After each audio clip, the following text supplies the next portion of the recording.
काय पण घरातले लोक आहेत, पेंटिंग जळाले म्हणून शोक करतायत. ह्यांना कळत नाहीये का मी करोडपती होणार आहे. काहीतरी गोडाधोडाचं बनवावं, माझं तोंड गोड करावं.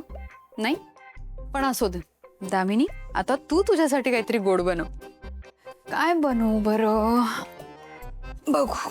रवा तरीश. सावित्री डब्याला झाकण लावते की त्यावर बसते. शी, तांदूळ आहेत ह्यात. काय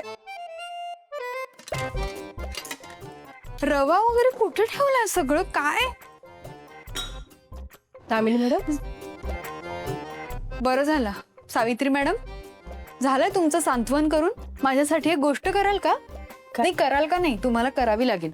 तर माझी अशी इच्छा आहे की ते पैसे आणायला जायच्या आधी मला काहीतरी गोड छान खाऊन जायचंय. तर माझ्यासाठी छान छान गोड गोड तुपातला शिरा बनवशील का? बनव. दामिनी मॅडम, अहो काय चाललंय तुमचं? घरात एवढा वाईट प्रसंग घडलाय, तुम्हाला गोडधोड खावंसं कसं बरं वाटू शकतं? ए काय, कसली घटना, काय घडलंय? हा, ते फडतूस पेंटिंग जळते ना, किती मोठा भाऊ करताय त्याचा. घरावर सुतक आलंय का? आणि ऐक, त्याच्याही पेक्षा काहीतरी मोठी गोष्ट घडणार आहे या घरात, माझ्या आयुष्यात. मी आज करोडपती होणार आहे. किती आनंदाचा क्षण आहे, कळतंय ना तुला? चल पटकन शिरा बनव, छान तुपातला बनव. चल. तसं नाही, श्रीकांत सरांची अवस्था बघवत नाही. दामिनी मॅडम, मला माफ करा, काही गोडाधोडाचं बनवायला सांगू नका प्लीज.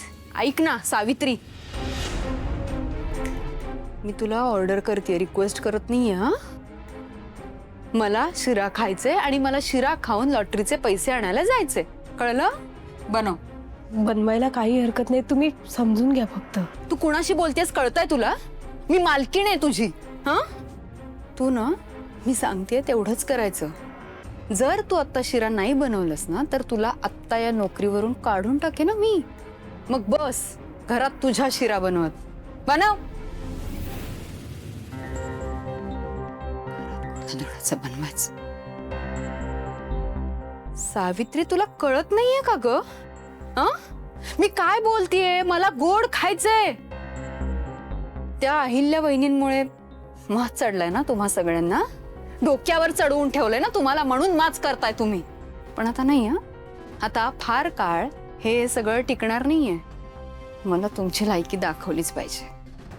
आता मी करोडपती झाली ना, मी सुद्धा अहिल्या किर्लोस्करांपेक्षा एक मोठं घर घेणार आहे, कळलं? ते तुझ्यासारखे 56 सर्वंट्स कामाला ठेवणार आहे, पण तुला उभं सुद्धा करून घेणार नाहीये तिथे.